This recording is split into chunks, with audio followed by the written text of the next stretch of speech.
broadcast of Kennebec Valley Forum is being brought to you by the Elder Law Offices of John and Mark Nail Law Offices, located at 58 Elm Street, Waterville, Maine. Give them a call at 660-9191 or visit them on the web at www.nalelaw.com. Hello, and welcome to another edition of Kennebec Valley Forum. Today we're talking with John Nail about retirement planning. Tell me a little bit about retirement planning, John. What is it? Well, okay. We can retire at any age, of course, if we have the financial wherewithal to be able to maintain our standard of living. But for the most part, as we know, normal retirement age for most of us is right around that Social Security age, say at around 65, because it's at that age when we qualify for Social Security that we have another source of income that at that point in time, at that age, allows us, with the Social Security benefit, allows us to retire and to maintain some standard of living and quality of life after retiring from our regular wage and our regular job. What about people who are going to come and see you and look at the planning? And we've talked in previous times about advance directives and so forth.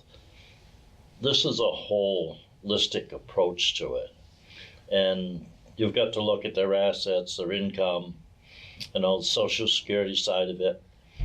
Tell me a little bit about how you encompass that all into one.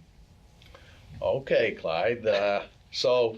As Clyde mentions, taking the holistic approach, clients coming in, say, at around 60 years of age, looking ahead to retirement, one of the things that we would suggest that they do at that time is to put advance directives in place so that if something does happen to them health-wise where they can't take care of their personal, legal, and financial affairs, they would have a durable financial power of attorney in place. And then again, because health becomes a major issue for us as we age, we'd also recommend that a person has a health care power of attorney in place, the document that says if I can't or I need help with my health issues, making health care decisions, I want this person to have the legal authority to step into my shoes and help with those health care decisions.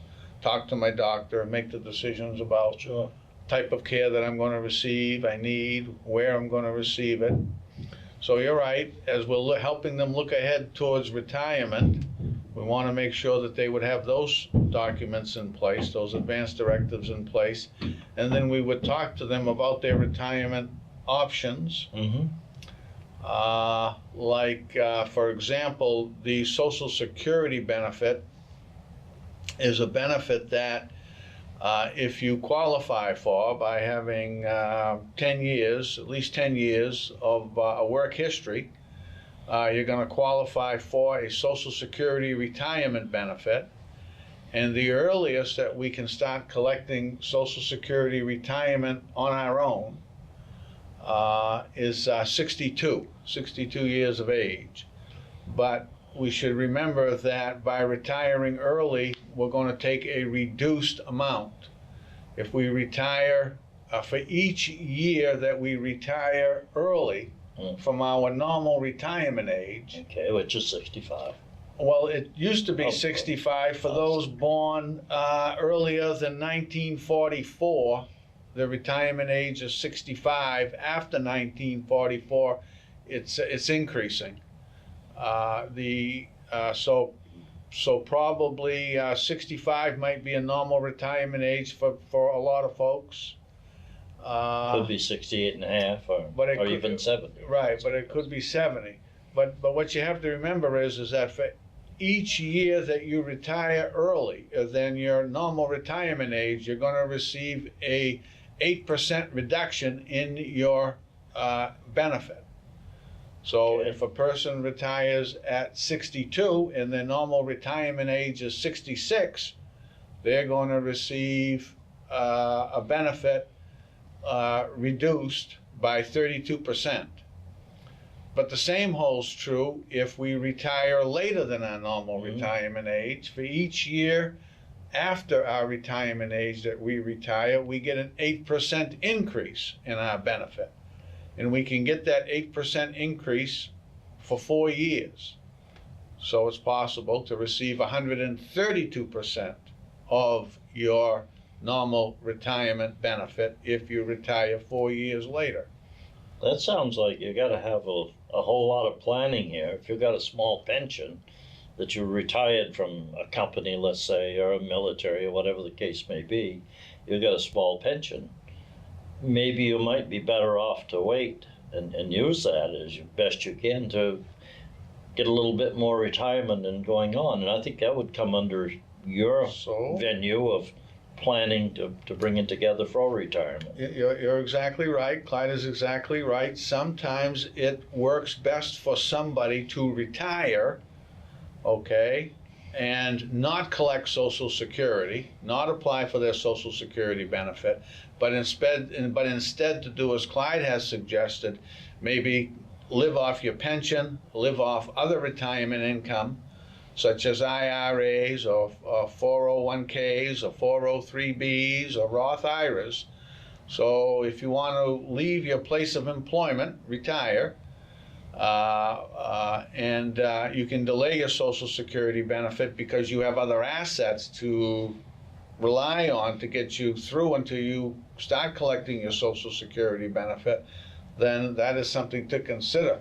One question that we're asked quite frequently is when should I start collecting Social Security? Should I start collecting it earlier or should I start collecting it later?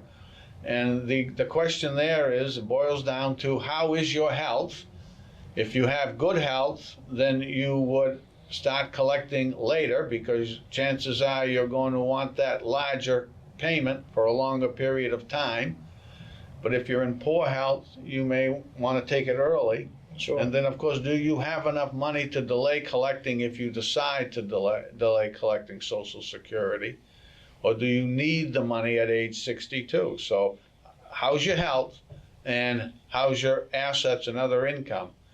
And those would be two factors that we would want to know in helping a person decide when to collect Social Security. That's awful good. I heard you mention IRA. What is an IRA? An IRA is an individual retirement account, and it is a way of that the government, the federal government, state government as well, allows us to put money away during our working years into an individual retirement account, and the funds that we put into the individual retirement account during our working years goes into those accounts tax-free, and it's allowed to grow tax-free. We can't take funds out of the individual retirement account earlier than 59 and a half without paying a 10% penalty. Okay. And we have to take a certain amount out of the individual retirement accounts once we reach age 70 and a half. Okay, so you got a little grace period Right. in there that you can let that grow. And So between 59 and a half and 70 and a half, we can take the funds out without penalty. But whatever we do take out at any point in time comes into a person's ordinary income. So it's the individual retirement account that's allowed to grow tax-free. Mhm. There's a limit on that, though, of $5,000 per person. People over the age of 55 can do $6,000 a year. But the individual retirement account, yes, is probably the most common retirement account that folks have, but they also have 401k retirement accounts. If you worked for a municipality or a nonprofit, then you have a 403b account. So it's those types of tax-deferred retirement assets that could come into play to help a person through retirement years and not collect on their Social Security or delay collecting on their Social Security. in all aspects of that, when they sit down to talk with you about the planning, retirement planning, if you know what they've got, where they've got it, those Right. types of things, you can best advise them Right. as to what is in their best interest. Right. That's that holistic approach that you're talking Right. about. So that we know the big picture. That's right. And then we can help them make decisions within the context of the big picture. Their finances, their family, their health, their lifestyle, Mm-hmm. and then help them make financial and retirement decisions. Because in Maine, I find that there's a lot of people that have a little pigeonholes here, there, Right. and they get a little income here and there, and they're not really cognizant of how they can use that for their retirement. And I see that as you being able to help them and be beneficial to them in bringing that all together. We try to be. Yeah, I think you do a good job, John. We try to be. Give you all the credit in the world for that. Thank you. When you mention stuff, what about the Roth IRA? What's different about that than the regular IRA? So with the Roth IRA, which is different than the traditional IRA, with the Roth IRA, you've already paid taxes on the funds that you're going to put into the Roth IRA, Okay. and they grow tax-free. Yeah. And when you take the funds out of the Roth IRA, they come out tax-free. Okay. Whereas with the traditional IRA, you haven't paid a tax on the money that you put into your IRA account yet. Yeah. So it goes in without a tax on it, but when you take it out, you're going to pay a tax on it. Aha. And That's could be confusing. so a couple of things that we ought to also be aware of when it comes to retiring early. Mm-hmm. That if we retire at 62 and we start, if we apply for Social Security benefits at age 62 and we continue to work, the dollars earned from your employment while you're collecting your Social Security benefits early, there's going to be an offset of your Social Security benefit. So that if a person retires early at age 62, for each $3 earned of additional employment income, there's going to be a $1 offset in their Social Security benefit. And then, of course, the Social Security benefit alone, if that's a person's only income, that is not taxable. But when we have other income in addition to Social Security, that's when some or up to 85% of your Social Security check is going to come in as taxable income. Very good. So Need a little planning here, don't we? a little planning, but with a little planning, as usual, a little planning leaves open a lot of options for you. And that's the way to make sure that you're getting the biggest return on those Social Security dollars that we've been paying into the system now for years. Right. If one has to understand the whole complexity to be able to arrive at a decision what they should do, what they shouldn't do. Obviously, Right. it can be a quagmire if you've got all these 401ks and IRAs Right. and other stuff that you've got to bring together, stocks.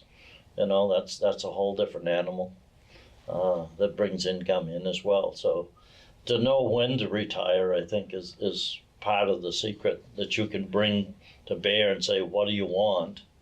To know when to retire and to know that you have sufficient income through the Social Security benefit or through your Roth IRA, through your individual retirement account, through your pension, to know that a person can retire and be comfortable in their retirement years. That's the peace of mind that folks look for. Well, there's certain government benefits that come with Social Security, with other things that you have. A lot of people don't understand what all those benefits are. There's obviously different things you can get from being handicapped or being Yes. in some way getting Social Security early for disability or Yes. Other reasons is benefits that go with that Social Security as well. Yes. There's a survivor benefit for the surviving wife of a deceased Social Security holder. The way that works is with a married couple, one passes, the survivor is then going to get the greater of either the spouse's check or their check. In the case of a husband and wife, normally the wife's Social Security check is considerably less than the husband's. The husband is usually a person who worked outside of the home. The wife had the very important job of working in the home, raising the children. Right. But there was no compensation for that, except for the love that she received back from the children. Yeah. So under those circumstances, with the husband having the greater Social Security benefit, when he passes, the wife takes that bigger Social Security benefit. That sounds good, but also sounds kind of complicated. Yes. I think they better be getting some advice here to bring it all together, because it's not good to go out there and try to stab in the dark when you got the assets that you can get information from to do that. And this goes into Medicare.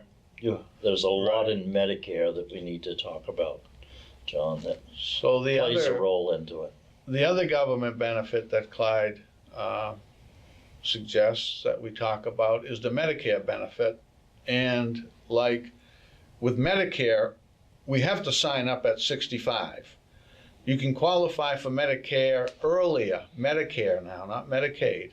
You can qualify for Medicare earlier, which is the health care coverage, if you're disabled and you've been disabled for a period of 2 years. Then at any age, the Medicare benefit kicks in. But the normal Medicare benefit is the Medicare benefit that we become eligible for, again, with 10 years of employment. If we qualify for Social Security, we're going to qualify for Medicare. But Medicare, you cannot sign up for it earlier unless you are disabled, as I just said. So that kicks in at age 65. You become qualified for that at age 65. You should start signing up for that 3 months before your 65th birthday.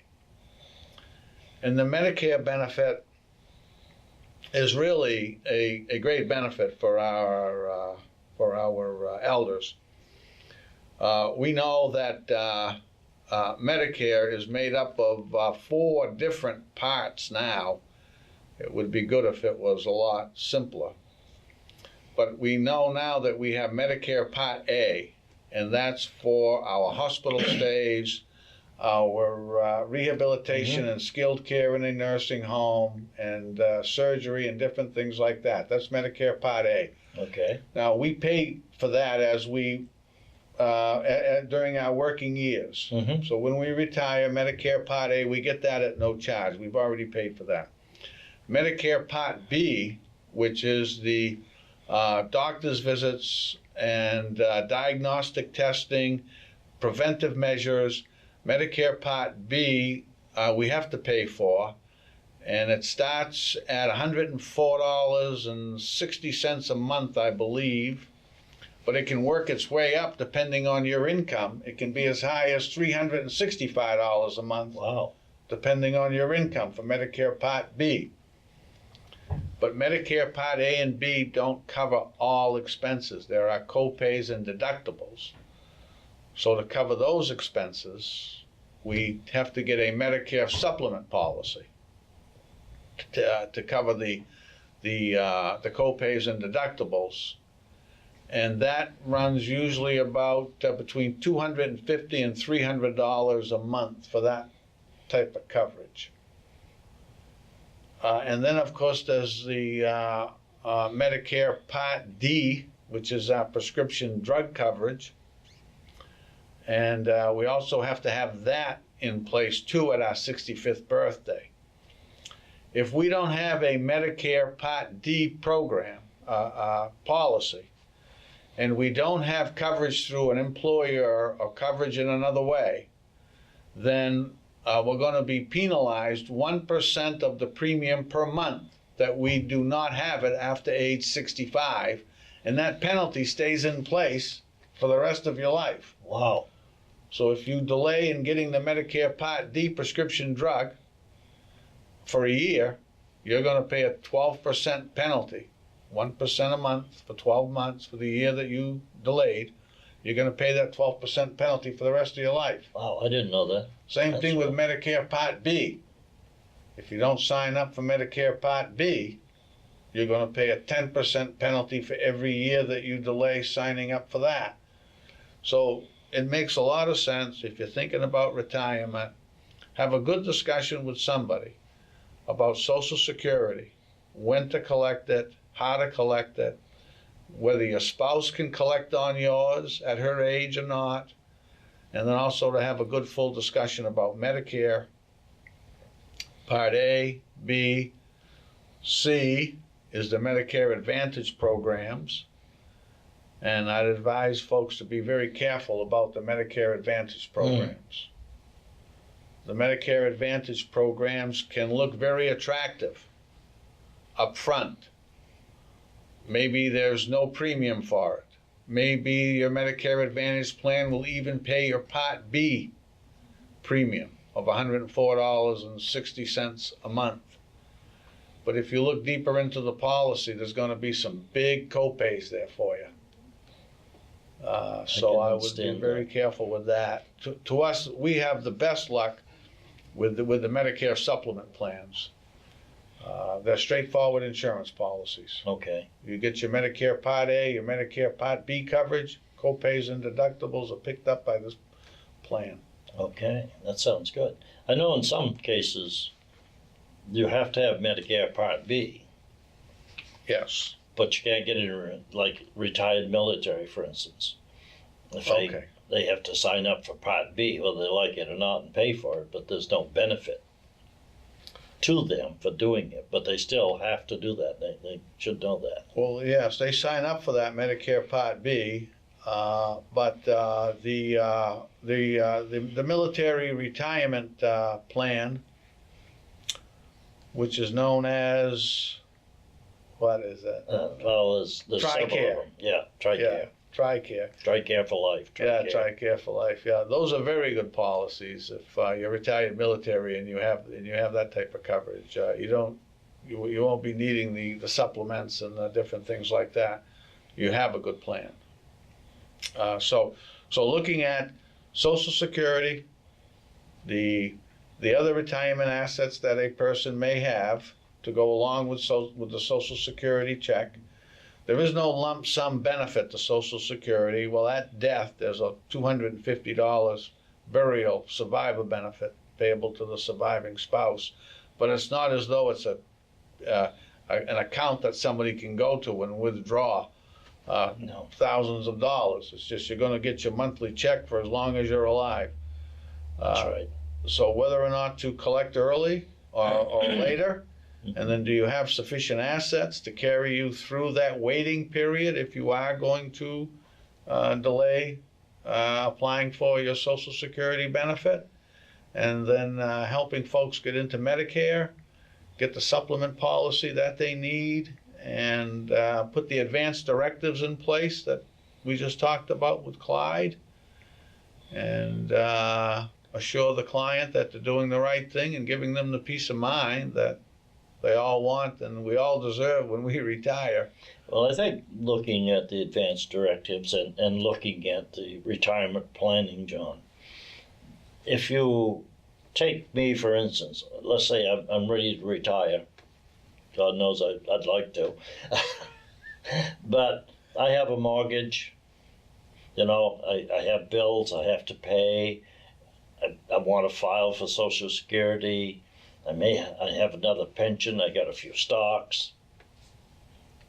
When the general person starts looking at what they got, then they start saying, how am I going to do this?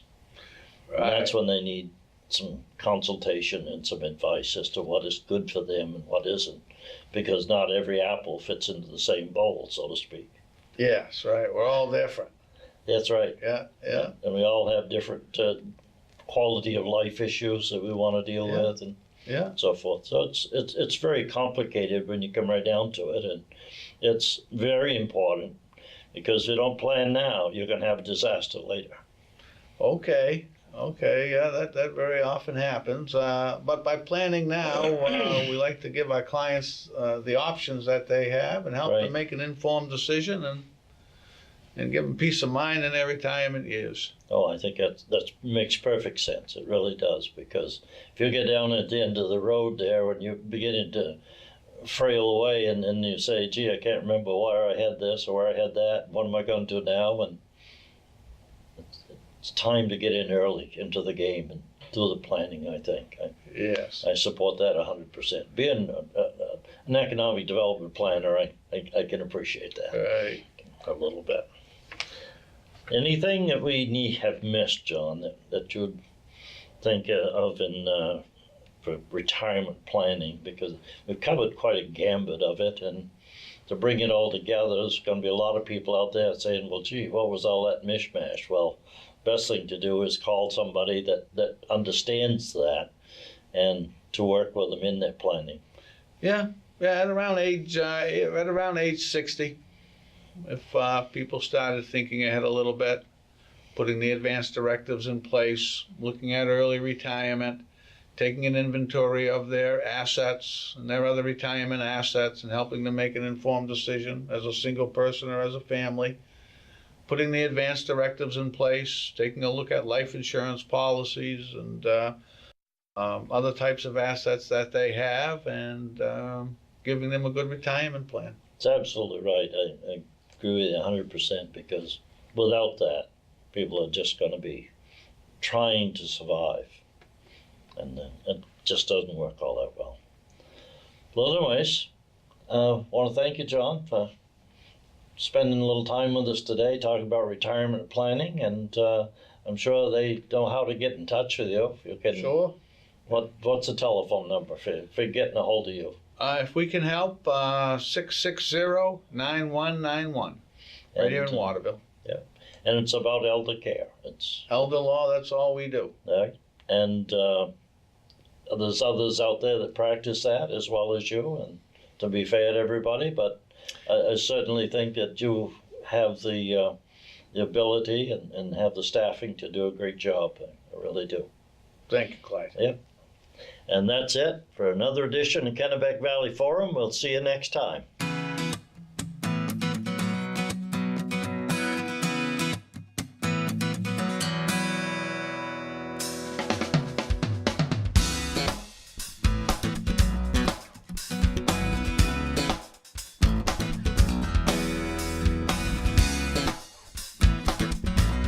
Thank you.